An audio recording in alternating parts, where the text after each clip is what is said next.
Bonjour à tous, je suis Marc Harriman et je présente enfin mon tout nouveau logiciel, le système PT par fichier hybride. Alors c'est quoi? Eh bien c'est un système de clonage qui est tout nouveau que j'ai mis en place et évidemment ce logiciel se présente différemment du fichier PTH. D'ailleurs l'interface graphique de présentation n'est pas la même en ce qui concerne l'ouverture. Et vous allez voir que en ce qui concerne le navigateur Google, puisque vous savez que mon logiciel utilise l'open source Google pour avoir une belle interface graphique, vous allez voir qu'il y a énormément de changements dans la version PT.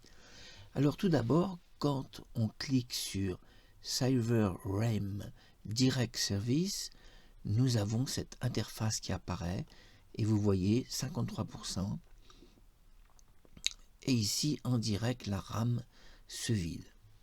Mon logiciel a un seul petit défaut, il est sans bug, mais il demande énormément de ressources.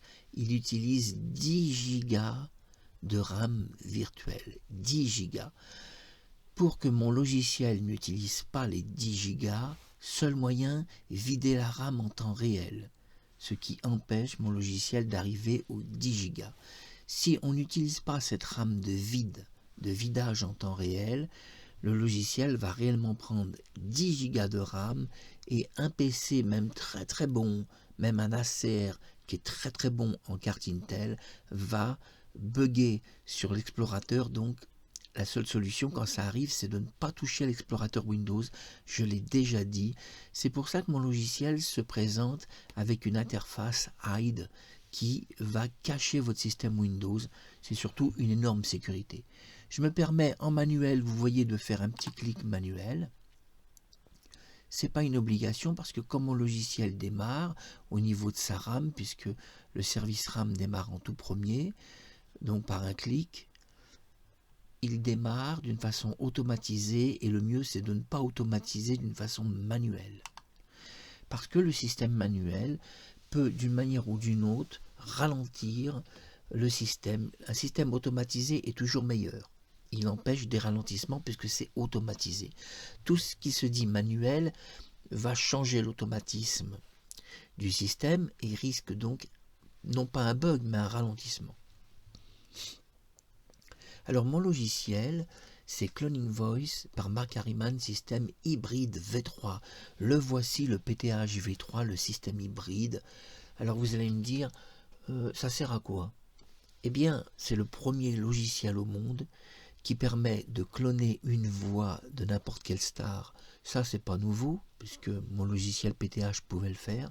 Mais attention, ce système-là possède le hybride V3, ce qui veut dire qu'il peut cloner une voix, et grâce au hybride fusion V3, il va aussi cloner la même voix en fichier texte, qui sera donc utilisé par Google Translate en direct, sans connexion Internet, ce qui permettra en direct avec un micro de parler en français, mais que vous m'entendez parler en chinois, en japonais, en russe, en allemand, dans la langue que je désire.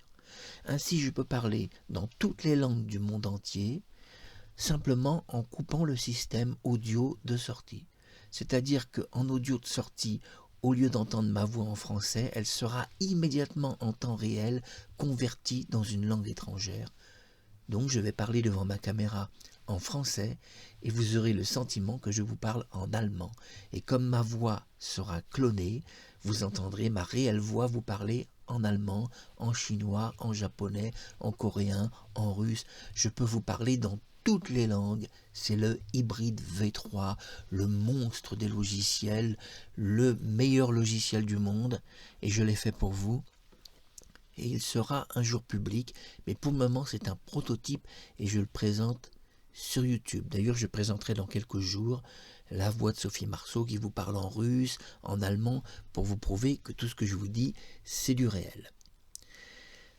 Alors tout d'abord ici vous voyez, regardez bien, nous avons comme toujours dans mes logiciels un joli petit tableau, une commande, un avertissement tout simplement, et puis aussi c'est important de lire Donc mon logiciel possède un encodeur particulier, c'est écrit tout en bas, avec détection de la langue chinoise et américaine, mais il peut détecter d'autres langues. Vous pouvez cloner toutes sortes de voix, même des caricatures, tout ce que vous voulez. Enfants, adultes, vieillards, jeunes, femmes, hommes, tout est clonable du moment que c'est une voix, même extraterrestre, c'est clonable. Pardon. On voit que, évidemment, on doit déposer l'audio, ça c'est obligatoire. Alors l'interface audio s'ouvre, donc elle s'ouvre, c'est vraiment très très important. Elle s'ouvre, vous voyez, software PT cloning, et ici, dans l'interface qui s'ouvre, vous allez coller votre audio. Donc au préalable, vous devez, avant d'ouvrir le logiciel, copier un audio quelque part sur votre PC avant d'ouvrir l'autoroute de ce logiciel, l'autoroute X. Donc vous copiez un fichier audio, puis après vous le collez dans Déposer. C'est pour ça que j'ai fait une vidéo pour expliquer. Nous avons la sauvegarde du modèle final. Nous avons des sorties SOVITS V1, V2, V3. Et nous avons des sorties GPT V1, V2 et V3. Alors, je vais essayer de respirer pas trop fort. Vous allez me dire en quoi c'est différent du logiciel PTH, puisque vous avez vu sur YouTube une vidéo où je vous ai montré mon logiciel PTH. Maintenant, je vous montre mon autre logiciel, qui est la version finale que je viens de terminer, c'est le PT.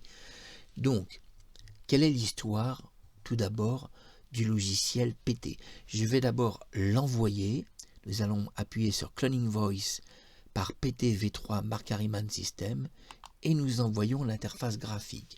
Alors, on retrouve le même système que pour mes autres modèles. Ici, je vais mettre un peu sur le côté la CMD noire. Je vous l'ai déjà expliqué. Si vous n'avez pas suivi, je vous réexplique ce qu'est une CMD noire.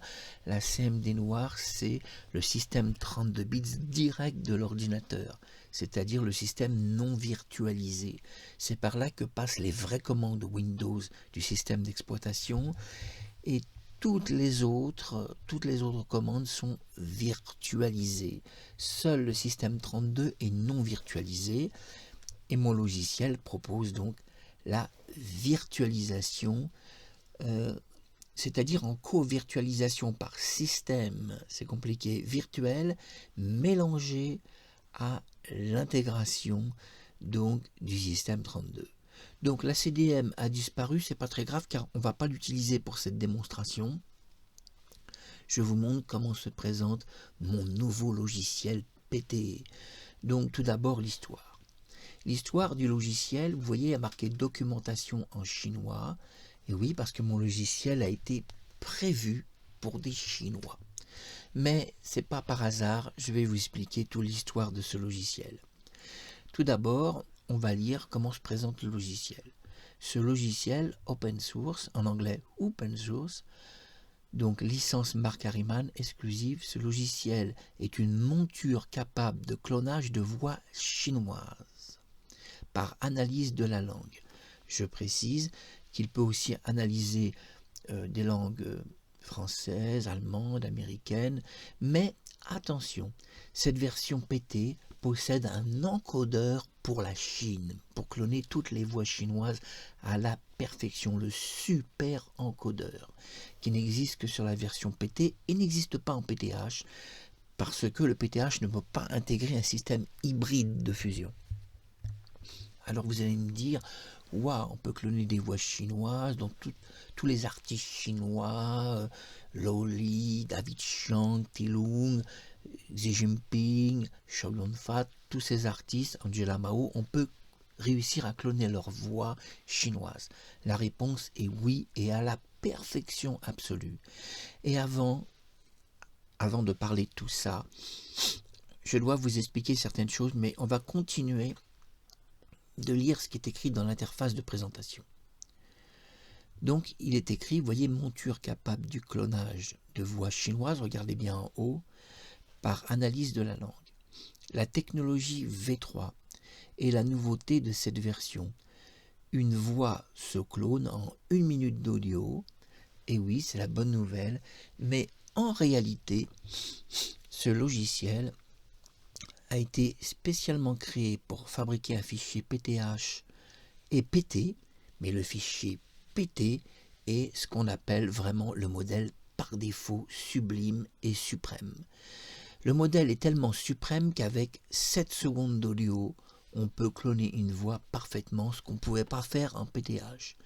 Le fichier PTH, avec 14 secondes, a du mal à cloner une voix, et je vous ai parlé d'échec. En fichier PTH, le clonage est réussi à partir d'1 minute 47. Ce n'est pas le cas de la version PT, qui peut accepter grâce à son système hybride le clonage de n'importe quelle voix humaine en 7 secondes seulement. Oui, parce que c'est un hybride système. Donc un petit peu compliqué à expliquer ce que peut représenter un hybride système. Tout ce que je peux vous dire, c'est que le hybride système est en partie créé par les Chinois, mais dans une monture non terminée. Nous sommes en Chine, je vais passer à l'interface 3 pour vous expliquer. Nous sommes en Chine, et en Chine, une monture a été faite en chinois il y a quelques années, il y a 5 ans de cela, peut-être même 7, et la monture n'a jamais été terminée. Personne ne l'a jamais terminée, les Chinois ont abandonné leur projet de monture. Et d'ailleurs, il y a écrit, vous voyez, j'ai traduit en français, en construction, veuillez attendre patiemment. Ça veut donc dire que le système est non terminé. Et j'ai terminé le système qui n'est plus du tout en construction en actualisant, en ajoutant tous les composants nécessaires pour créer l'interface 3, le fameux V3. Le V3 donc qui n'était pas incorporé dans ce système. Et les Chinois avaient créé ce logiciel qui est un logiciel 100% chinois, mais là vous voyez vraiment une version française qui n'a plus rien à voir. Donc c'est une version open source Mark Harriman. Alors vous allez me dire, est-ce que c'est une version copiée de la Chine? Et pas tout à fait. C'est-à-dire que disons que j'ai repris l'open source chinois pour le terminer, puisque j'ai constaté que les Chinois ne l'ont pas terminé, et j'ai voulu le terminer. Donc automatiquement, en open source, vous avez le droit de terminer un projet et de l'améliorer et de faire quelque chose d'autre. J'ai donc intégré l'hybride PT pour terminer le projet et intégrer l'interface 3, 4, 5 et même encore d'autres choses. Voyons ensemble à quoi ressemble ce logiciel extraordinaire. Donc vous voyez, Mark Harriman offre ce logiciel gratuitement, c'est marqué en haut. La vente est interdite, c'est-à-dire si un jour je vous le donne sur YouTube, vous n'aurez pas le droit de le vendre. Et je préviens les industriels, si ce logiciel un jour est sur YouTube, ce qui est possible car je devrais tôt ou tard en faire cadeau, pour le moment c'est un prototype, bien sûr il vous sera interdit de vendre ce logiciel. Il s'agit d'un logiciel gratuit, 100% gratuit, et ça je ne désire pas que des industriels récupèrent le truc, essaient de tout changer en disant maintenant nous on vend et on se fait de l'argent avec. Évidemment il y a toujours un risque que ça arrive quand même, mais il y a quand même la prévention contre le risque de leur dire. Alors, nous voyons que nous pouvons activer une interface web de séparation des voix. Donc, si je clique ici, nous allons attendre un processus qui peut être court ou qui peut malheureusement être long. Ça, vous savez, malheureusement, sur le système Windows d'exploitation, surtout en carte Intel, ça peut réagir en 1 minute, comme ça peut s'ouvrir en beaucoup plus. Donc, on va discuter, ça s'ouvrira quand ça devra s'ouvrir. D'ailleurs, ce n'est pas très important. C'est un système qui permet de séparer les voix d'une musique. C'est-à-dire, si vous avez une musique, une chanson, vous séparez la musique de la voix. Donc, il va y avoir un fichier entièrement voix et un fichier entièrement musique. Mais, grâce au logiciel Python, ça sera 100% parfait. C'est-à-dire, vous ne pourrez absolument pas entendre la moindre musique quand vous entendrez la voix, ni le contraire. Donc ça, c'est quand même très très important. Seul le logiciel Python peut séparer les voix à la perfection parce qu'il reconstruit absolument tout. Les notes de musique, il reconstruit tout. C'est un reconstructeur de données. Donc en fait, il sépare tout en reconstruisant. Donc il y a un sans faute absolu. Et ça, c'est impressionnant à voir. Mais malheureusement, c'est très long à s'ouvrir et c'est normal. Voilà, l'interface s'ouvre. C'est normal, vous voyez, ça s'ouvre. Et nous sommes dans l'interface de séparation. Cette interface de séparation inclut énormément de modèles de séparation. Si nous cliquons ici, nous pouvons voir le HP2 All Vocal, HP5, modèle spécial qui n'existe que dans la version PT, l'Onyx des Reverb, le D-Echo agressif, etc., et D-Echo normal.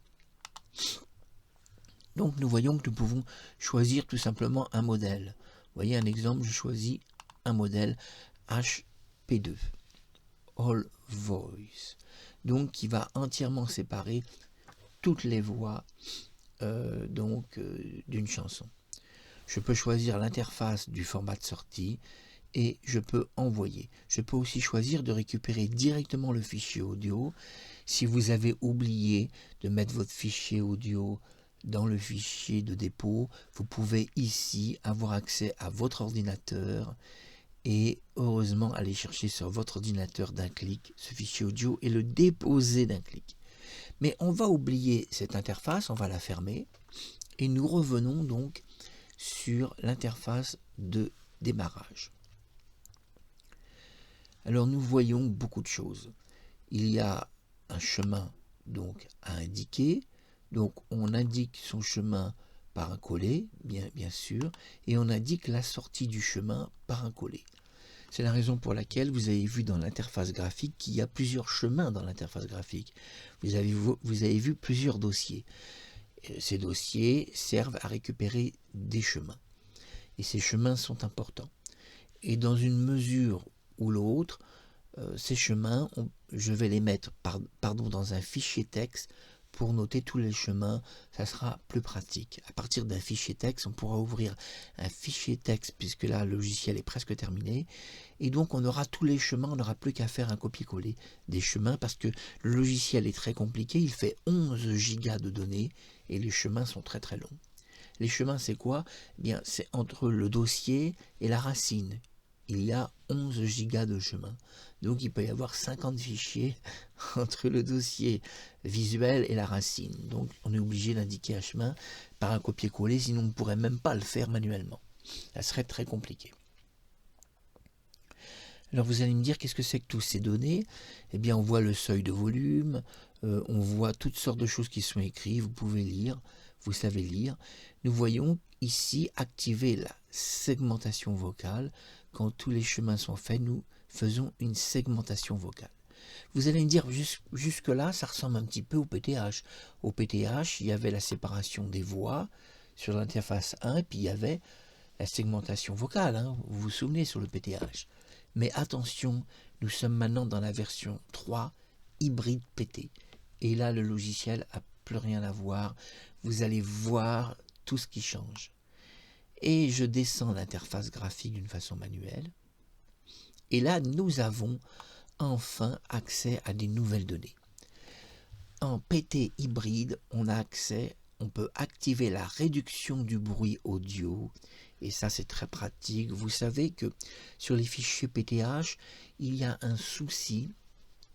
C'est qu'il y a toujours un bruit de fond, un peu granulé, toutes sortes de défauts que l'on peut éliminer donc avec un logiciel. Mais dans la version PT hybride, eh bien, il n'y a plus aucun défaut grâce à l'activation de réduction du bruit audio en temps réel et direct et pendant la phase de clonage.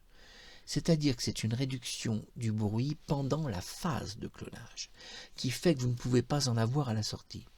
Alors que dans le fichier PTH, qui est un problème, il y a un bruit parce que ce bruit apparaît dans la phase elle-même du clonage. C'est une chose que les Japonais n'ont jamais corrigée, puisque les Japonais avaient créé le fichier PTH pour cloner des voix de dessins animés, mais avec des arrière-bruits très forts, et donc ces arrière-bruits, on ne pouvait pas les éliminer autrement qu'un logiciel de réduction du bruit. Mais dans la version PT, j'ai inclus la réduction du bruit automatisée par l'interface de clonage direct. Alors là, c'est un gain de temps suprême parce que vos fichiers de clonage sortent nickel. Nickel, il n'y a même pas besoin d'une petite retouche avec un logiciel. Mais vous pouvez toujours effectuer une petite retouche si vous êtes maniaque comme je le suis. Vous allez me dire, réduction, super, il y a un processus, comment tout ça, ça marche. Et puis vous allez voir qu'il y a quelque chose qui est ajouté dans mon nouveau logiciel qui sera, j'espère, un jour public. J'ai ajouté l'activation de la reconnaissance vocale Windows 10. Je vous ai beaucoup parlé de la reconnaissance vocale Windows 10. Sur le fichier PTH, cette reconnaissance était cachée. On n'avait pas accès à l'interface graphique de reconnaissance. Cette fois-ci, dans ce nouveau logiciel, j'ai incorporé la reconnaissance vocale avec une apparence graphique. Et on peut voir un bouton, regardez, activer reconnaissance vocale. Dans cette reconnaissance vocale, pourquoi c'est si important? Nous avons enfin le paramètre ACR de la reconnaissance vocale. J'ai donc inclus Windows 10 un paramètre ACR pour obliger Windows 10 en reconnaissance vocale à reconnaître la langue chinoise, le mandarin et le cantonais. Vous allez me dire, mais pour le reste? Pour le reste, pour les autres voix, il n'y a pas besoin de reconnaissance vocale. Une voix américaine est reconnue automatiquement, c'est une reconnaissance mondiale. Et Windows 10 reconnaît facilement une voix américaine, française, allemande par la reconnaissance Windows 10. Mais Windows 10 a des difficultés de reconnaissance vocale sur les voix asiatiques. Ainsi, ce logiciel qui est une monture française, chinoise, non achevée, je propose la version finalisée en PT hybride permettant à Windows 10 l'activation de la reconnaissance vocale à l'intérieur de la langue mandarin et cantonaise, donc permettant de cloner toutes les voix des Asiatiques à la perfection. D'ailleurs, il intègre aussi la possibilité de cloner des voix coréennes et même japonaises, mais ce n'est pas l'objet de ce logiciel. Vous allez me dire, ce logiciel est-il une monture aussi de l'open source japonais? Eh bien, la réponse est non, pas en fichier PT. Car le fichier PT n'a pas été créé par des Japonais, mais par des Chinois, qui ont voulu rivaliser avec le fichier PTH du Japon. Les Chinois ont commencé une monture chinoise avec un échec, c'est-à-dire une monture jamais achevée. Sans doute des universitaires chinois qui en ont eu marre, qui ont été fatigués, qui ont des études, qui ont beaucoup de choses à faire et ils ont abandonné l'open source. Et vous savez que vous avez sur divers sites parfois des open source étranges où il y a marqué que les communautés ont abandonné un projet qui était en cours. Et on vous dit ça a été abandonné, on n'a pas trouvé quelque chose pour continuer. Et les open source ont cet avantage que souvent ils sont abandonnés par plein de gens. Donc les logiciels restent exactement comme des maisons abandonnées, comme des cités, comme des buildings abandonnés, où tous les meubles sont mis, les ordinateurs sont branchés, mais il n'y a pas de courant pour les faire fonctionner. Il n'y a pas de moyen, tout est à l'abandon comme un vaisseau fantôme à l'abandon. C'est des buildings entiers à l'abandon, il n'y a rien. Tout est mort. Et même en France, on a ce problème. En France, avec le gouvernement français, qui a abandonné plein de projets, des constructions d'usines informatiques qui sont totalement à l'abandon en France, parce que quand on dépasse 20 millions d'euros, tout le monde arrête. On se dit voilà, on ne va pas investir 10 millions d'euros de plus dans un projet. Et nous avons en France, dans le gouvernement français, des centaines d'entreprises informatiques qui ont été mises à l'abandon, des buildings entiers, des trucs magnifiques qui ont été construits par le gouvernement français, puis il n'y a plus d'argent, et c'est abandonné, et ça devient, au bout de 10 ans, des lieux tout en rouille, recouverts de rouille, on se croirait dans un film d'horreur.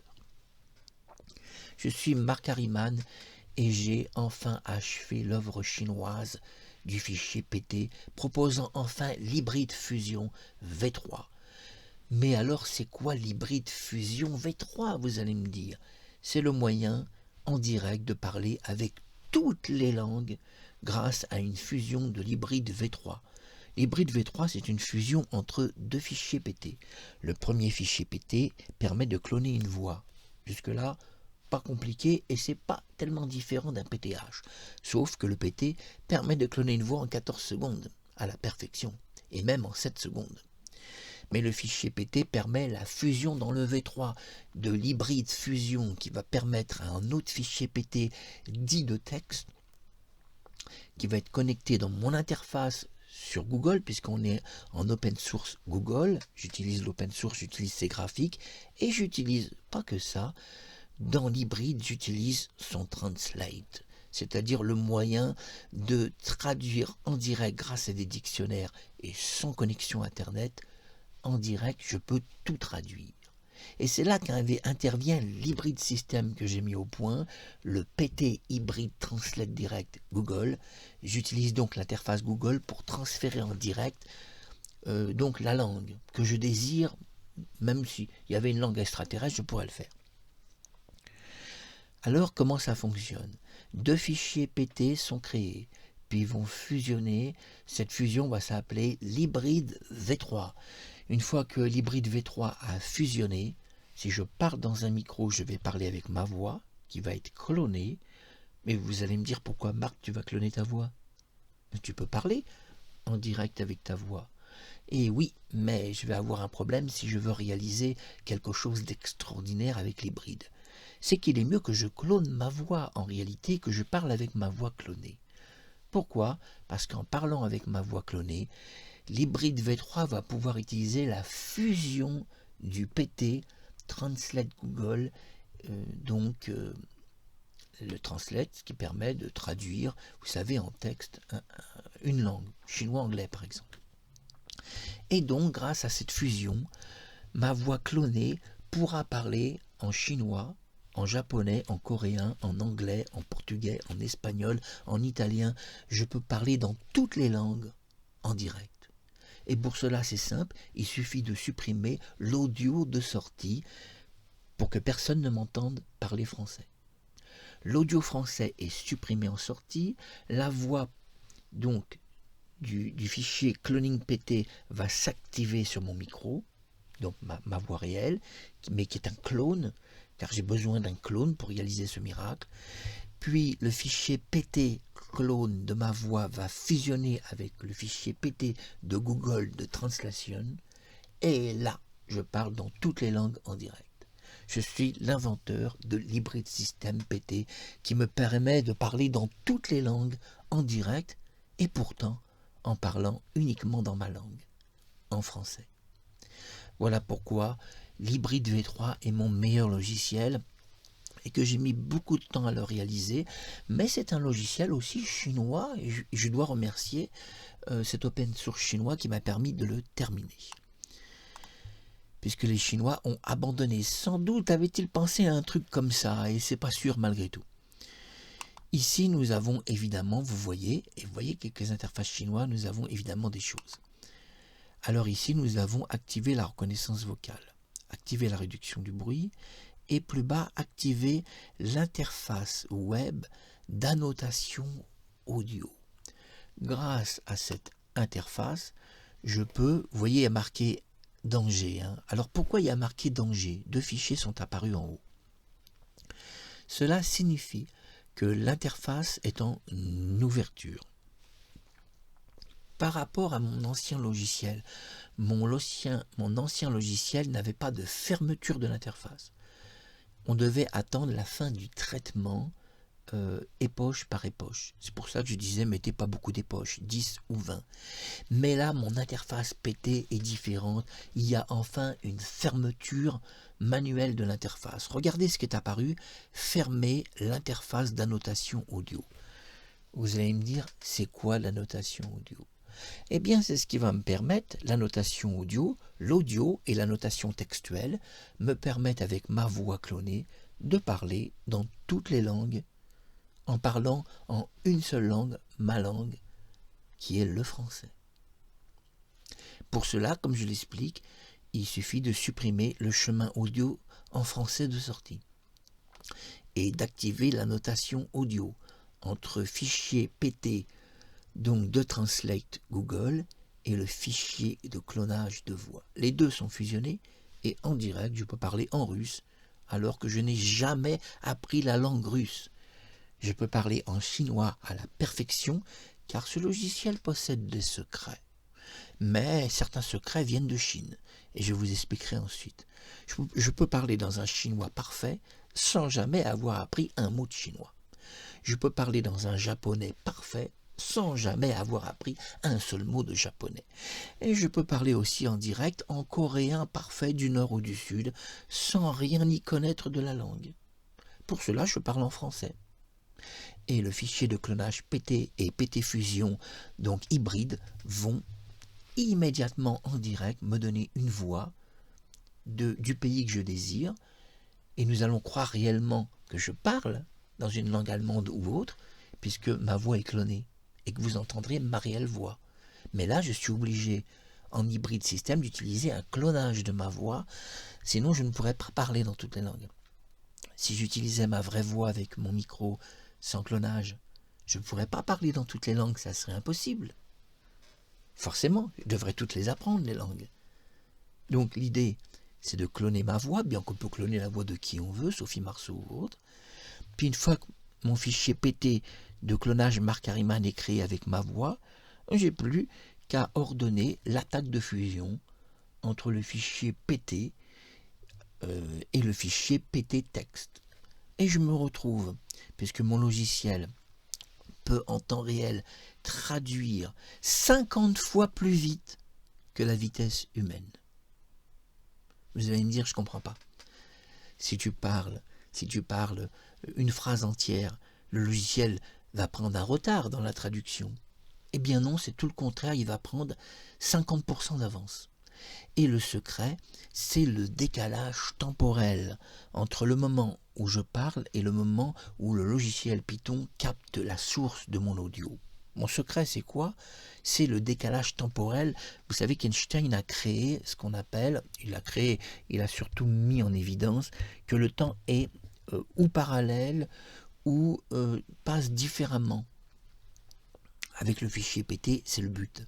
Le but est que le programme Python reçoit ma voix un petit peu avant que je parle. Alors là, vous allez me dire, ça c'est pas possible. Un programme ne peut pas recevoir ta voix avant que tu parles. Et si, par le décalage temporel. Et oui, rien ne prouve en sortie vidéo que j'ai parlé à 10h30. J'ai peut-être parlé à 10h29. Et le fichier vidéo est sorti à 10h30. Vous voyez, c'est ça le décalage temporel. C'est que le fichier audio et vidéo sort en décalé. Donc en réalité, si s'affiche en direct un temps de 10h30, je serai peut-être en réalité à 10h29. Mais vous ne le saurez jamais. C'est ça le principe du décalage temporel qui va permettre au logiciel Google de Translate, PT, d'interagir sur ma voix en direct réel en ayant une petite minute d'avance. Et donc, le fichier PT va pouvoir capter ma voix 50 fois plus vite que la réalité. Donc, ne commettre aucune erreur de traduction. Et même pas besoin d'une connexion Internet, il suffit d'avoir les dictionnaires des langues. Chose intégrée dans mon logiciel, il y a les dictionnaires de langue, donc même pas besoin de se connecter. Oh, surtout pas. Vous imaginez si je veux utiliser mon logiciel quelque part, je ne vais pas en plus me connecter. Vous imaginez la perte de temps. Puis si je me connecte, Google va mettre à jour son navigateur et il va me bousiller dans son navigateur toute mon interface, parce que mon interface utilise Google. Pourquoi? Parce que Google est un open source et que j'ai besoin d'une interface graphique et que je ne sais pas programmer des interfaces graphiques de très très haute qualité comme Google arrive à le faire. Parce que Google s'inspire de dizaines d'autres open source. Donc Google a créé son navigateur sur des dizaines d'autres d'open source et maîtrise bien l'interface graphique d'apparence. Moi, je n'ai pas l'expérience de cela. Donc comme je ne sais pas programmer à ce niveau-là, j'ai juste à créer un chemin de raccourci entre mon logiciel Python et les scripts et donc le navigateur Google et récupérer tout le navigateur Google et tout son programme graphique pour me donner, pour moi, une belle interface graphique, comme si j'avais programmé pendant 10 ans mon logiciel, qui m'a pris quelques semaines. Vous allez dire, un peu compliqué, mais je pense qu'on a compris. En tous les cas, je l'espère pour vous. Bon, il y a des chemins. Les chemins, vous savez qu'on les écrit d'une façon manuelle. Je vais vous expliquer, on fait des collés dans les chemins. Donc là, vous mettez le chemin que vous voulez de vos dossiers. Et nous voyons déjà qu'il s'est passé plein de choses dans cette version PT. Et je voudrais remercier vraiment les Chinois, parce que les Chinois ont contribué à 80% à l'existence de ce logiciel. C'est un logiciel entièrement chinois, pas japonais, il n'est pas japonais, il est entièrement chinois, finalisé par moi, Marc Harriman, avec le V3 et l'hybride système, que les Chinois n'ont pas visiblement pensé. Bon, chacun son truc, hein. Chacun sa technologie, c'est ça un open source. Vous commencez un truc, vous avez un projet, l'open source peut se modifier avec quelques logiciels de programmation. J'estime que votre projet est pas mal, mais que ça manque de quelque chose, je le termine et je me fais un super logiciel qui bat tout ce qui existe sur Terre. Là, ce logiciel bat tout ce qui existe sur la planète, puisqu'il permet de parler dans toutes les langues et en direct. Comme je l'ai dit, il y a juste à supprimer la sortie audio en français de ma voix. Et comme ma voix est clonée, et que le fichier PT de texte est en translate direct, ma voix va parler dans toutes les langues en direct. C'est tout con, mais fallait-il encore y penser, et il semble que je sois la première personne au monde à y avoir pensé. Ça donnera sans doute des idées à des entreprises chinoises et peut-être même du Japon ou d'autres de suivre mon exemple. Un jour, donc, j'espère vous proposer ce prototype. De toute façon, maintenant que je viens d'en dévoiler les secrets, je pense que beaucoup de gens seraient capables même peut-être de le créer. Mais bon, il restera que c'est moi le premier qui l'a fait. Je disais aux gens sur Internet, vous dites que vous clonez des voix, mais moi je vous le dis, je l'ai fait avant vous. Et ce qui compte, c'est d'être le premier dans quelque chose. C'est pas que des gens me disent, Marc, on fait la même chose que toi. Je dirais, la première personne au monde à parler dans toutes les langues, c'est Marc Harriman, c'est pas vous. Et c'est moi le premier qui l'ai fait, et pas vous. Grâce à la fusion de 2 fichiers PT en hybride système V3, que vous n'avez pas inventé. Donc l'important, c'est d'être le premier dans quelque chose. C'est pas que les gens viennent me dire, on peut faire la même chose que toi maintenant que tu nous le dis. C'est sûr que maintenant que je vous dis comment je fais, et que je vous raconte tout mon système, comment il marche, je suppose que tous les pays du monde vont être capables de développer un système à partir de mon idée à moi. En attendant, c'est moi qui l'ai quand même créé avant vous. C'est peut-être pour ça que les extraterrestres me sont apparus. Alors maintenant, revenons aux choses importantes. Ici, nous allons cliquer sur un GPTI. Alors vous allez me dire, bon, ok, là le logiciel devient quand même un poil compliqué. Non, il n'est pas si compliqué. On retrouve dans la version PT des choses que j'ai voulu identiques entre le PTH et le PT. J'ai voulu qu'on s'emmerde pas trop. Donc par exemple ici, on va garder donc, vous saviez, j'avais marqué Sophie Marceau, on recommence. Bonjour au fait Sophie si tu es là. J'espère que tu as aimé Vic Béreton avec ta voix sur 2 époques différentes. Tu as vu que je maîtrise bien quand même mon truc. Ici Sophie Marceau, et regardez, je peux corriger Sophie Marceau et je n'ai pas de connexion internet. Vous allez me dire, si tu peux corriger le mot Marceau, tu es en connexion internet, Marc Harriman. Eh bien non, je ne vais pas le corriger, je vais vous montrer, regardez bien. Je vais appuyer sur la touche Windows pour faire apparaître mon ordinateur qui est en hybride, et regardez ici en bas, il y a le mode avion. Vous voyez le mode avion en bas? Eh oui, je suis en mode avion, je ne suis pas connecté à Internet. Mais j'ai tous les dictionnaires, et oui, qui sont obligatoires, car si je veux parler dans toutes les langues, j'ai pas le choix. Et donc, comme je possède tous les dictionnaires, et j'ai fait une faute d'orthographe, je peux corriger Marceau, et ça a été corrigé sans aucune connexion Internet. Et oui, c'est ça l'avantage aussi, c'est de ne pas avoir besoin de la moindre connexion. D'ailleurs, le PTH proposait déjà aucune connexion Internet. Et regardez bien l'interface ici en haut, il y a marqué 0 CPU. Et oui, j'ai intégré dans la carte graphique le système direct CPU. Il n'y a plus besoin de switcher la carte graphique. dans mon ancien logiciel que j'avais créé, on passait par un switchage de la carte graphique à partir du système CPU switch. Cette fois-ci, dans mon nouveau logiciel PT, j'ai intégré le CPU direct, c'est-à-dire c'est switché directement avec des caches invisibles, et quand le logiciel s'ouvre, on respire un peu, il y a écrit CPU. Voilà. Parce que vous savez que je n'ai pas de GPU sur mon ordinateur et donc ça s'écrit en information graphique CPU. C'est un soulagement parce que cette histoire de switch marchait, il n'y avait aucun souci, mais donc il fallait malgré tout, alors je disais, on ne dit pas le mot il fallait, on disait je devais, ça sera mieux traduit si vous êtes sur YouTube parce que le traducteur a des difficultés, je devais cliquer sur Super CPU, vous vous rappelez, pour switcher la carte graphique. Là, il n'y a plus besoin du Super CPU switchage. Je peux passer directement en CPU direct. Donc, tout est en cache, c'est beaucoup mieux. Mais regardez un petit peu sur la droite ce qui change dans mon nouveau logiciel. Vous voyez la version V1 qui existait, la version V1 en PTH, mais cette fois-ci, la version V1 existe en GPT. Alors pourquoi GPT? C'est la version PT. Hein. Le G, c'est grand PT. Grand PT, en anglais Giant PT, GPT. Pourquoi un Giant PT? Parce qu'il inclut la possibilité de récupération de données PTH pour en faire un fichier PT. Ainsi, je n'ai pas complètement annulé la structure du PTH qui permet des beaux clonages.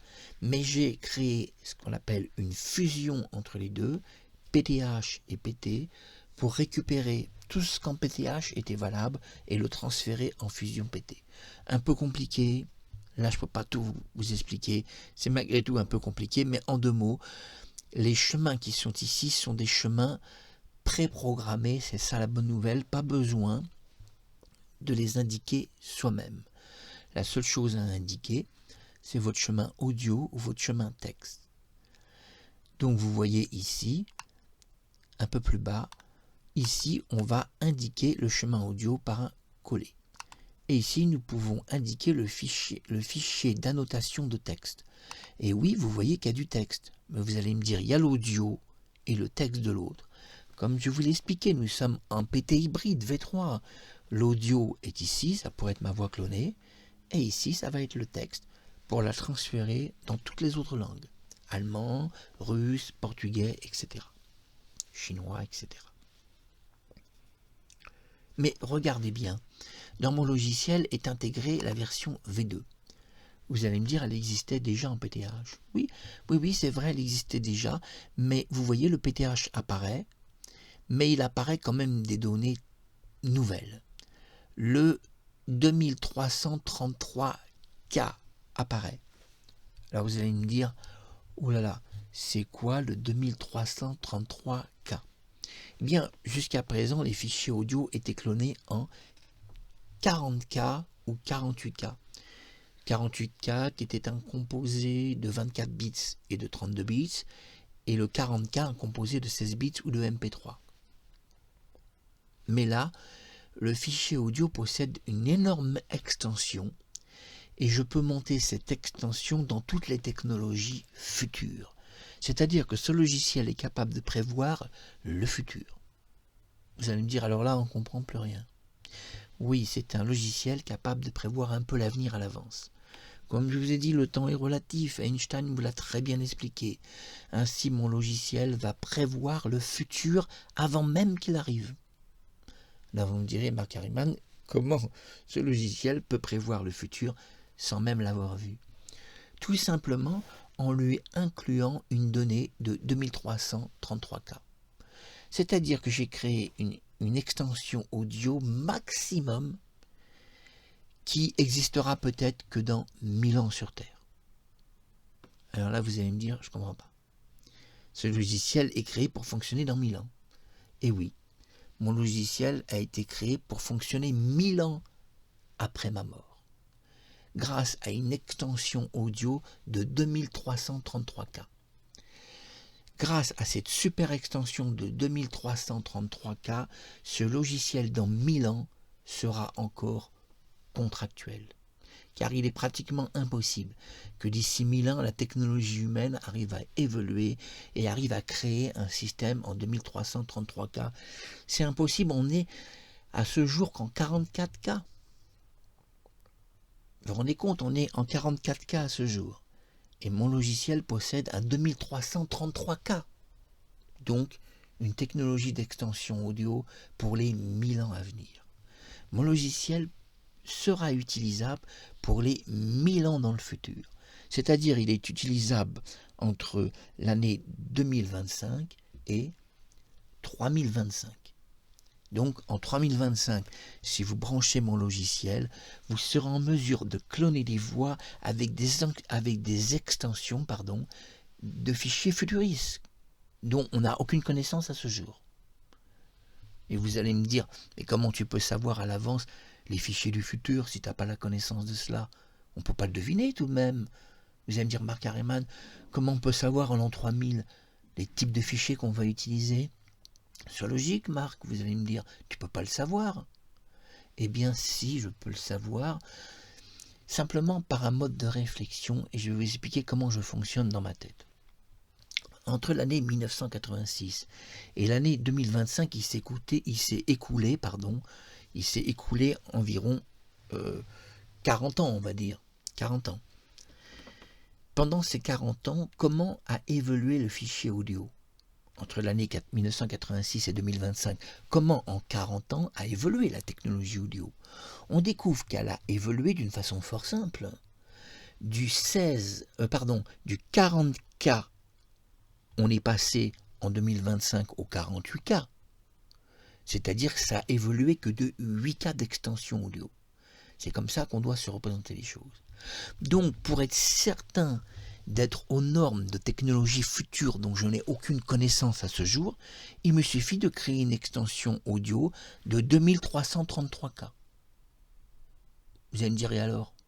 Eh bien alors, vous avez tout compris, si vous avez compris les bases de ce que je vous raconte. Si entre 1986 et 2025, il n'y a eu qu'une évolution de 8K d'extension audio, en créant un 2333K, mon logiciel va marcher au moins 1000 ans et pourra faire face à toutes les extensions audio du futur, même des extensions que je ne peux pas connaître à ce jour, car un fichier audio possède ce qu'on appelle une technologie d'extension extrêmement simple. Ça fonctionne en K, et ça ne pourra jamais changer, même dans 1000 ans. Vous allez me dire, qu'est-ce que tu veux nous dire, on ne comprend pas tout. Eh bien, les fichiers audio, s'ils portent des noms complexes, fichier audio ACC, fichier audio MP3, fichier audio WAV, fichier audio, ils portent des noms bizarres. Mais au fond, si on supprime tous les noms de ces fichiers audio, on constate en 40 ans pas grand-chose, une extension de 8K de technologie seulement, de tous ces formats. C'est-à-dire qu'actuellement, on a des formats audio qui vont représenter une cinquantaine de formats différents. En réalité, on supprime tous les noms de ces formats. On obtient quoi? On obtient qu'un 8K d'extension.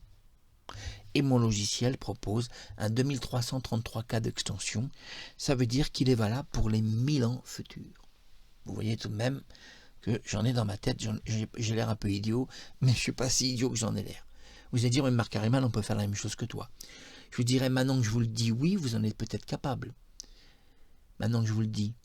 Mais si je ne vous l'avais pas dit, vous auriez été capable de créer un logiciel qui marche dans 1000 ans? La réponse est non. Parce que personne d'entre vous n'aurait jamais pensé que la technologie n'a évolué que de 8K. Personne d'entre vous n'y aurait même jamais pensé. Donc, je vous ai dit, ceux qui me diront on fait la même chose que toi, Mark Harriman, je répondrai maintenant que je vous le dis peut-être, vous allez faire la même chose dans 10 ans, mais en attendant, je l'ai fait avant vous. Et c'est ça qui compte. Et dites-vous que dans 10 ans, je serai capable de développer des logiciels qui seront encore 50 fois plus puissants que ce que je vous montre là. Et vous aurez encore 10 ou 20 ans ou 30 ans de retard. Et je suis le seul développeur, j'ai même besoin de personne pour m'aider. Que de Dieu s'il existe, et les extraterrestres, bien sûr. Je m'inspire beaucoup d'eux. D'ailleurs, c'est un logiciel qui est extraterrestre, je le dis. Un logiciel capable de prévoir 1000 ans le futur, il est complètement extraterrestre. C'est pour ça que les extraterrestres s'intéressent à moi. Alors revenons maintenant au V3. Si nous clonons au système V3, alors là vous allez me dire, on est en interface V3. Comment fonctionne-t-elle? Alors l'interface V3 en Chine n'avait jamais été développée. Les constructeurs chinois ont visiblement été bloqués par quelque chose et ils n'ont jamais développé l'interface V3. Pour cela, pour développer l'interface V3, j'ai simplement créé un fichier compressé rar, RAR point, je l'ai décompressé et j'ai créé un fichier PYC qui permet de créer un cache directionnel protégé. Ainsi, grâce à ce cache directionnel protégé, le V3 est stable et ne peut pas se défusionner. C'était le secret du V3 et j'ai incorporé cela pour rendre stable le système. Ainsi, le V3 est enfin terminé. Donc, nous allons voir maintenant la suite de l'interface. Si nous descendons un peu l'interface, vous allez voir des choses extraordinaires. Vous allez me dire, alors là, c'est vrai que par rapport au logiciel PTH, on est dans une autre ambiance. Vous allez me dire, là, Mark Harriman, c'est plus du tout l'ambiance de la dernière fois. Déjà, les noms, les dossiers, et puis nous voyons quand même un GPU. Oui, j'ai laissé intégrer quand même un GPU de sécurité, puisque mon logiciel marche en CPU, mais il est préférable malgré tout d'avoir de temps en temps un GPU cache, notamment sur les Intel. Donc comme il existe un GPU cache sur les Intel, je suis obligé de mettre un GPU. On pourrait faire que du CPU, mais toutes les cartes graphiques Intel possèdent un GPU cache aujourd'hui. Donc ça serait con de ne pas l'utiliser, surtout qu'il ne touche pas et n'abîme pas le CPU. Moi je suis très perfectionniste, le CPU clone mieux les voix que du GPU, c'est incomparable. Le CPU c'est parfait, c'est incomparable. Alors vous allez me dire, là on a les numéros de carte du CPU, oui tout ça apparaît un peu automatiquement, mais on peut ordonner un processus manuel. Et là, nous avons quelque chose qui apparaît. Chemin du modèle BERT chinois préentraîné. Vous allez me dire, alors là, Mark Harriman, là, dans cette version PT, il y a le mode préentraînement spécialement chinois. Mais pourquoi? Pourquoi mon logiciel intègre un mode qui est préentraîné spécialement chinois? Pourquoi? Eh bien parce que sur Windows 10, le système d'exploitation, il n'existe pas de reconnaissance vocale fait par Microsoft qui établirait un système chinois parfait. Le système chinois est une langue très compliquée, qui est plus compliquée que le japonais dans un certain sens, bien entendu. Parce que le japonais reste très compliqué. Le japonais est une langue très compliquée. Mais on sait que le chinois, certains chinois mettent 20 ans pour apprendre la langue chinoise. Donc nous avons la possibilité de cloner avec mon logiciel parfaitement la langue chinoise, et ça je le dois aux recherches expérimentales de la Chine, et je remercie les Chinois. Je peux activer la segmentation et extraction des caractéristiques du texte, puisque je vous ai dit ça marche ou en texte ou en fichier PTH de clone. Je peux activer l'extraction des caractéristiques automatisées pour superviser l'audio. Et oui, l'audio peut être automatisé et supervisé. Donc, soit j'ai un fichier audio d'un acteur chinois, par exemple Tilung ou David Chang, que j'aime beaucoup.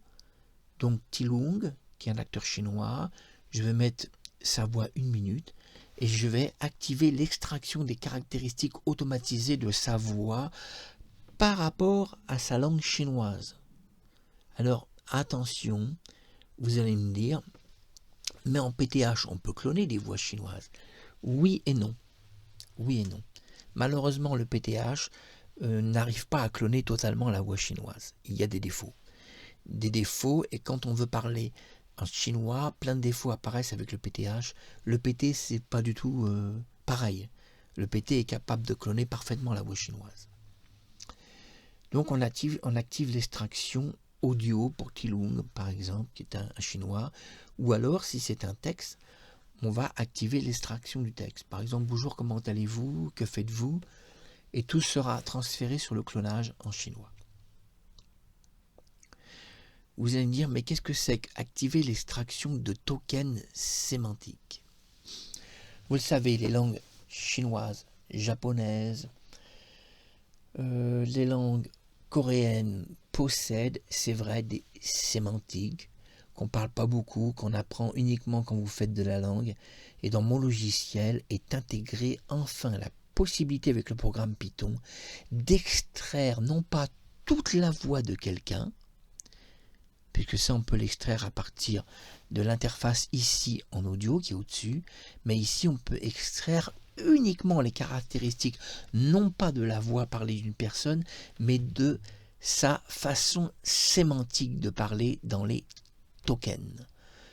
Donc, certaines petites choses dans la langue qui vont être complètement, si vous voulez, comment expliquer ça, complètement coupées en milliers de petits morceaux et assemblés dans un fichier cache. Et nous pouvons évidemment activer le formatage de l'ensemble de l'entraînement en un clic. Et là, c'est très important parce qu'on peut créer un formatage, et ça, c'est tout nouveau. Avant, dans mon logiciel, quand on cliquait dessus, c'était juste un mode d'entraînement. Vous vous rappelez, maintenant, avec mon nouveau logiciel, ça ne marche pas comme ça, ça marche par un formatage. Le formatage serait identique à une clé USB qu'on va formater dans un format très précis. Et le fichier PT est un format très précis. Et pour que le clonage soit encore plus parfait, j'ai eu l'idée d'intégrer un système de formatage. Ça fonctionne de la même manière qu'une clé USB. Imaginons que vous achetez une clé USB, vous voulez la formater en NTFS.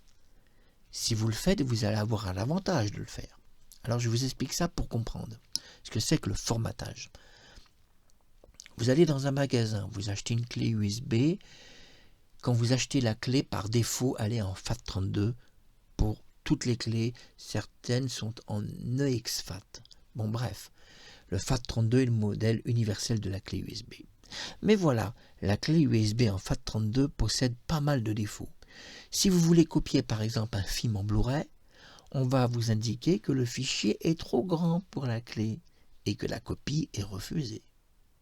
Si vous voulez copier tout un logiciel comme le mien, on va vous indiquer que votre clé, même si elle a beaucoup de storage, qu'elle a 100 Go ou tout ce que vous voulez, le fichier reste trop grand. Le fichier reste trop grand et ne peut pas être copié sur une clé FAT32. Mais vous allez me dire, je ne comprends pas. Si on achète une clé, on peut tout copier dessus. Surtout si elle a beaucoup de storage, qu'elle a 100 Go. Qu'est-ce qui empêche de copier 20 Go si elle possède 100 Go? Eh bien, ce qui empêche de le faire, c'est la grandeur de longueur des fichiers. Et cette longueur peut être soit des sous-dossiers et mini-sous-dossiers. Et comme mon logiciel fait 11 Go, il peut y avoir jusqu'à 50-100 raccourcis de l'information. Et tous ces fichiers sous-dossiers, etc. vont créer ce qu'on appelle un fichier trop grand. Et votre clé USB va dire un message d'avertissement, je ne peux pas faire la copie. Votre truc, c'est quoi? C'est trop grand, on ne comprend pas. Vous allez me dire, oui, mais... Vous allez me dire, Marc Harriman, c'est pas logique. Si j'achète une clé de 100 Go, je dois pouvoir copier 20 Go. Eh bien non. Vous ne pouvez pas le faire. Essayez de copier un fichier vidéo Blu-ray. Vous ne pourrez pas le faire en FAT32. On vous dira que votre fichier, s'il fait 20 Go, si c'est un film de 20 Go en Blu-ray, il sera inscrit que votre fichier vidéo est trop grand. Eh oui, car il porte des extensions beaucoup trop grandes. Donc non détecté en FAT32, qui est un vieux système quand même qui date de 25 ans, même plus. On va dire même pratiquement de l'invention de l'ordinateur. Alors vous allez me dire, l'activation du formatage de l'ensemble d'entraînement, c'est quoi exactement? Eh bien, quand on va appuyer sur ce bouton, votre modèle d'entraînement va être formaté au format PT par un synthétiseur encodé caché dans mon logiciel qui est l'encodeur PT. Ce synthétiseur va formater tout l'ensemble des données en fichier PT pour que ce fichier PT soit copiable sur n'importe quel système. Clé FAT32, clé NTFS, disque dur, puisqu'à un moment donné, le modèle final, on doit le copier quelque part. Et pour assurer la copie, il était important qu'il y ait un formatage des données pour assurer une copie de ce fichier PT et pouvoir le sauvegarder quelque part en dehors du logiciel. Parce qu'à un moment donné, on doit supprimer les caches du logiciel. Et pour que les données soient mises en dehors, il n'y avait pas d'autre solution qu'un formatage dans le modèle PT avec tous les bons fichiers qui soient le plus petit possible. C'est pour ça qu'on appelle le modèle petit, pour qu'il soit utilisable partout. Voilà, vous avez découvert pourquoi le formatage de données est essentiel. Il évite aussi une confusion entre la langue chinoise, c'est-à-dire les tokens chinoises, japonaises ou coréennes ou autres, ou thaïlandais, qui évite les sémantiques, qui évite... Vous savez, les sémantiques existent dans toutes les langues asiatiques. On découvre aussi que les Coréens ont tout un type de langue intégrée qui est compliquée. La langue coréenne est compliquée, puisqu'il y a deux langues coréennes, celle du sud et celle du nord, qui différencient quand même. Donc vous avez compris, c'est pas trop compliqué. Alors vous allez me dire, c'est automatisé tout ça. Bah heureusement que presque tout est automatisé. Il n'y a vraiment qu'à copier le chemin du dossier audio. Heureusement, sinon on deviendrait fou. Donc vous allez me dire, super. Alors, je ne vais pas vous montrer ici, puisque ça sera pour plus tard, mais quand on clique sur clonage de ces trois, quand on clique ici, là, là et là, quand on clique 4 fois, va s'ouvrir deux clonages, un clonage GPT et un clonage SO-VITS PT. Le VITS PT, que nous pouvons voir ici, regardez bien, chemin du modèle GPT SO-VITS et le chemin GPT, vous voyez qu'il y a des chemins différents à chaque fois. Vous voyez, ces chemins sont très importants. Chaque chemin est différentiel, bien sûr. Et vous allez me dire, au final, eh bien, ça va cloner impeccablement une voix. Alors, je vous dirais, bien sûr, ça va cloner une voix, et vous aurez évidemment, là, nous avons un message d'erreur. Mais je vous rassure, la permission n'est pas déniée. Non, non, pas du tout, je n'ai pas activé le démarrage du clonage. Alors on me dit que c'est une erreur parce que j'ai fermé le logiciel sans cloner. Donc il s'est produit une erreur. Mais une erreur qui est dans l'écriture du texte. Donc pas une vraie erreur. En effet, le logiciel est fait pour cloner, pour travailler avec. Et là, j'ai tout chargé les données et j'ai rien cloné. Donc on me dit, attention, il y a 13 erreurs. Tu aurais dû cliquer sur des boutons, tu aurais dû faire des choses. Et je ne l'ai pas fait puisque là, je fais une vidéo. Donc, en conclusion, c'est le Cloning Voice, donc en fichier hybride V3. Donc ici, je clique sur fermeture de l'interface V3. Et vous me direz, alors ici, c'est quoi tous ces fichiers? Alors ici, nous voyons sortie VITS, V2, V1, V3, c'est sortie texte, et GPT, les sorties clonage de voix. J'ai séparé des fichiers de sortie pour les trois. Si vous utilisez un V1, vous pouvez vous rendre immédiatement sur la sortie V1. Si vous utilisez un V2, vous serez immédiatement sur la sortie V2. Vous voyez, GPT V2. Si vous utilisez une sortie V3, en haut, il y a marqué le chemin, Software Mac Harriman GPT V3. Pareil pour la sortie du chemin, cette fois-ci SO-VITS 3. Ici, SO-VITS 2. Et ici, SO-VITS 1 qui ne porte pas l'extension 1 parce que dans le fichier, il n'y a pas besoin, dans le fichier source, de marquer pour le 1. Alors vous allez me dire, on a eu accès donc à ce logiciel, on connaît maintenant la version PT. Alors vous avez remarqué mon logiciel, il y a une petite animation mignonne. Et puis, je vais vous lire ce qu'il y a écrit. Software Mac Harriman V3 cloning par hybride PT. Attention, ce logiciel est une version prototype V3 complète qui utilise 10 Go de mémoire virtuelle, mais là, grâce à la RAM Saver, on n'a pas besoin que tourne 10 Go, puisque la RAM se vide au fur et à mesure. Donc avec 4 Go de RAM sur votre PC, il pourra faire fonctionner 10 Go. Un logiciel RAM est obligatoire et intégration d'un clic. J'ai voulu un Open, donc CyberRAM que vous avez pu voir. Un Open CyberRAM que vous avez pu voir. Pendant le temps du clonage, il est écrit « Ne jamais toucher l'explorateur Windows ». Alors comment on peut toucher l'explorateur? Bien, ça serait déjà difficile parce que j'ai hidé le système. C'est pour vous empêcher de faire des conneries, puisqu'un jour, j'espère que mon logiciel sera public. Je vais commencer les premiers tests de clonage. J'ai quand même réalisé un clonage aujourd'hui qui a fonctionné. J'étais très heureux. Mais les poches a duré 2h30. C'est dû que j'ai utilisé un fichier trop long en audio. Donc je dois faire des tests en 14 secondes. Vous allez me dire, donc, on ne doit pas toucher à l'explorateur. Non. Et pour ne pas toucher à l'explorateur Windows, j'ai volontairement hidé tout le système Windows. Comme ça, si vous voulez toucher à votre ordinateur, vous ne pouvez pas le faire. Le système Windows est invisible. Je vous l'ai caché, comme ça, vous évitez de faire des bêtises. Parce que si dans mon logiciel, qui prend 10 Go de RAM, vous ouvrez l'explorateur Windows, votre ordinateur tombe en panne immédiatement. C'est-à-dire vous êtes obligé de forcer l'arrêt, de redémarrer et vous allez même abîmer mon logiciel. Alors vous allez me dire, là l'ordinateur peut-il tomber en panne, le système Windows? La réponse est non. Il ne peut pas tomber en panne puisqu'il est hidé. Ça veut dire que étant hidé, c'est mon ordinateur, c'est-à-dire mon logiciel qui a pris le contrôle du système d'exploitation. Et donc, comme je contrôle le système d'exploitation par le programme Python, votre explorateur ne peut pas tomber en panne, il ne peut pas y avoir de bug, c'est 0 bug quand même. Hein.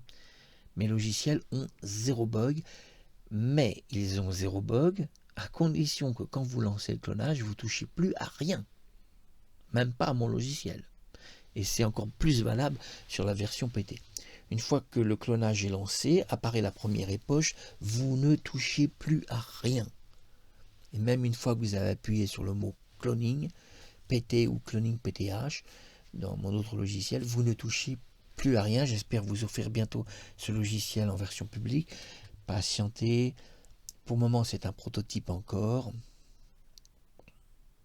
Et puis, je vais terminer ce tutoriel. Ça fait 1 heure que je vous parle. En vous parlant donc aussi, ce qui est important, la CMD noire. Vous avez vu une CMD noire, c'est quoi la CMD noire? C'est ce qui va permettre de compter les époches et permettre au système 32 bits de nous dire combien de temps dure une époche. Une époche dure 2 heures, 20 minutes, 10 minutes, etc. En principe, sur 14 secondes, une époche ne va pas durer plus de 30 minutes. Mais ça va quand même être long, car le fichier PT est un fichier extrêmement puissant qui utilise un hybride V3 avec 2 fusions, le PT clonage de voix et le PT texte. Donc il y a 2 clonages en même temps. Comme il y a 2 clonages en même temps, automatiquement c'est quand même un petit peu long. Donc on va dire qu'un fichier de 14 secondes risque de faire pratiquement 30 minutes les poches. Et pas possible de faire moins. Par contre, la bonne nouvelle avec ce logiciel-là, c'est qu'avec 12 époches, une voix est clonée parfaitement, avec 12 époches seulement. Vous voyez que, eh oui, au lieu de 20 avec 12, on peut réduire maintenant à 12, puisque la qualité est supérieure. Alors, important, ce logiciel a été prévu pour faire un super clonage de voix avec 7 secondes ou 10 maxi. Il est donc inutile de mettre un audio d'une voix de plus de 1 minute. Maximum 1 minute, c'est suffisant avec la version PT. Si vous voulez des très gros fichiers de clonage, alors on doit utiliser mon autre logiciel qui permet d'entrer jusqu'à 7 minutes d'audio. C'est pour les perfectionnistes qui désireraient énormément de caractéristiques d'une personne. Le CPU est compatible pour le clonage en fichiers PTH et PT, et le CPU donc est automatisé et autorisé en logiciel PT. C'est la bonne nouvelle. Alors, je marque dans l'interface déposer votre audio en le collant. Bon, copiez le lien du dossier, mettez-le dans l'interface. Bon, vous voyez tout ça. Il y a marqué que j'utilise donc le logiciel Google, et Google peut interdire l'utilisation de son interface open source. Et oui, j'utilise le navigateur Google, et Google peut interdire d'utiliser son interface en open source. Il peut donc bloquer son interface si vous vous connectez à Internet, jugeant que c'est fait sans son accord d'user de son interface graphique. C'est pour ça, ne vous connectez pas à Internet. Les dictionnaires de langue, tout est intégré. Je vous ai prouvé tout à l'heure que j'ai pu, en direct, réussir à corriger le nom de Marceau sans être connecté. Un open source est un droit légal pour tous. Je redéfinis la loi. La modification ou le changement ou la création graphique est autorisée. Mon logiciel emprunte à Google sa belle interface de navigateur pour en faire usage dans mon logiciel. Ce qui est parfaitement légal de par la loi de l'open source informatique. C'est légal et c'est bon à savoir. Texte de Marc Harriman. Merci de voir ma vidéo que vous voyez en ce moment, qui est donc intégrée à mon logiciel. Il y aura une seconde vidéo qui sera intégrée pour montrer tous les chemins de raccourci, comment on les fabrique, et sans doute que je vais intégrer un fichier texte pour que on puisse faire un copier-coller plus rapidement des chemins. Parce que vous ne pouvez pas dans mon logiciel chercher les chemins manuellement, c'est impossible, c'est trop long. Je vous ai expliqué, il y a trop de sous-dossiers. Il y a 11 gigas de dossiers, de sous-dossiers, vous ne pouvez pas.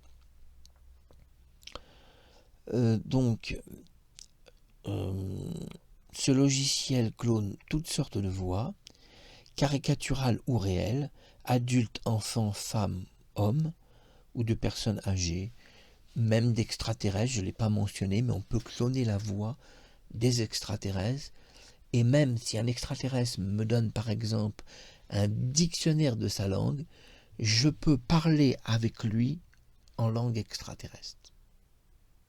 Vous allez me dire, comment ça, Marc Harriman, tu peux parler aux extraterrestres dans leur langue?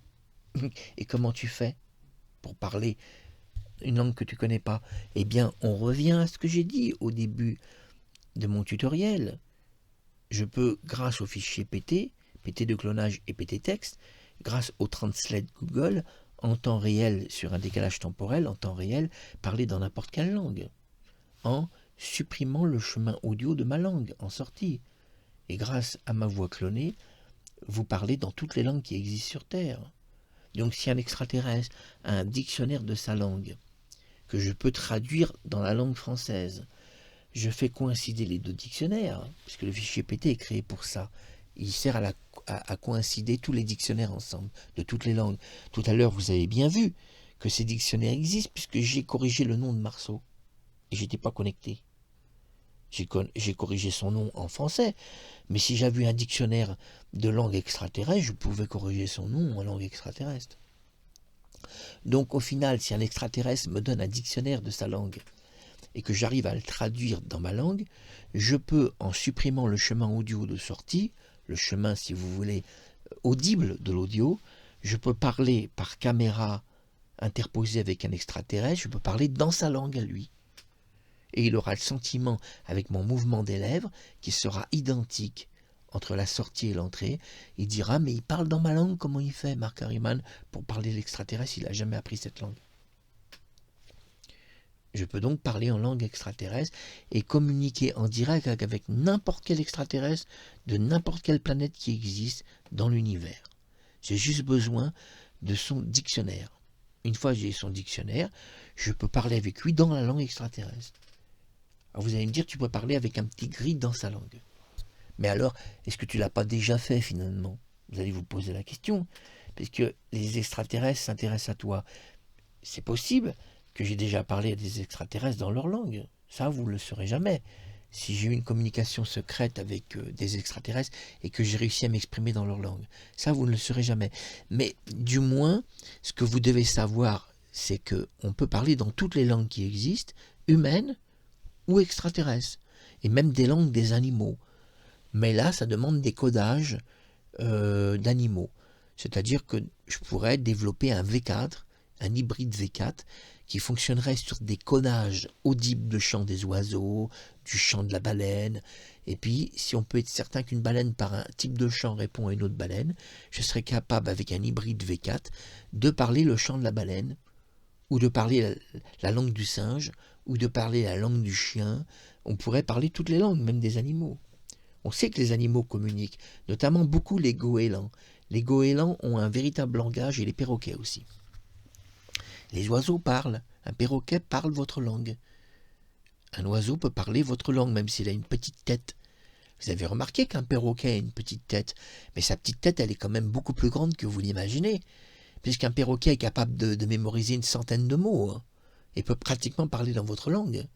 Quand on sait qu'un humain, pour apprendre une langue, a besoin de 250 mots, un perroquet qui a un cerveau miniature mémorise 100 mots. Donc les oiseaux pourraient parler votre langue. Le perroquet le fait.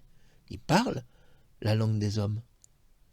Vous allez me dire par copie, par imitation. Oui, le perroquet, il le fait peut-être par ce qu'il entend, il le reproduit. Mais surtout, il veut vous montrer qu'il comprend votre langue à peu près. Il comprend ce que vous dites. Et donc la langue des oiseaux existe, le perroquet en est la preuve. Et donc je pourrais développer un hybride V4 et parler avec les oiseaux si je veux. Pour cela, mon micro, au lieu d'envoyer ma voix en français, il enverrait dans les airs, avec des haut-parleurs audio, la langue des oiseaux. Pour cela, c'est très simple, je fais une codification, c'est-à-dire je clone la voix d'un oiseau, je clone tout ce qu'il dit, et puis j'essaie d'avoir une référence de ce qu'il dit si j'entends une communication avec d'autres oiseaux, et je sais que quand il a dit ça, il y aura eu telle réponse d'oiseau. Et donc, un hybride V4 est possible, je pourrais parler la langue des oiseaux, ça pose aucun problème technique. Je peux parler toutes les langues, même la langue de la baleine, tout. C'est très très simple. Mais ça demande en hybride V4, par contre, une longue étude entre l'émission sonore d'une baleine et la réponse d'une autre. On doit faire ce qu'on appelle un schéma technique d'étude. Ah oui, c'est pareil pour les oiseaux. Mais un hybride V4, je pourrais le proposer un jour où je vous dis, ça y est, je parle la langue des oiseaux et je vous fais une démonstration, je vais communiquer avec un oiseau de la Terre en hybride V4, je vais lui parler, je vais parler à un oiseau. Je peux le faire. Je vous l'ai expliqué, moi je peux le faire, c'est pas si compliqué, mais ça demande une étude expérimentale entre la communication des oiseaux, ce qu'ils se disent. Et comme ils communiquent par son, on ne sait pas exactement ce qu'ils disent, on serait dans une approximation de traduction. Et pas dans la réalité, malheureusement, absolue. Donc j'ai précisé que il y avait une photo en hommage à Xi Jinping. Voilà, j'aime beaucoup Xi Jinping, président chinois. Allez, c'était Marc Harriman. Un jour, je vous présenterai le hybride V4 où je parlerai la langue des oiseaux. Ah, mais je peux le faire. Je peux cloner la voix d'un oiseau. Hein. Je peux cloner la voix d'un oiseau et vous parler en hybride V4. Allez, ça c'est pour le futur très lointain. C'était Marc Harriman, à bientôt sur YouTube. Bisous Sophie Marceau, je t'aime fort. À bientôt.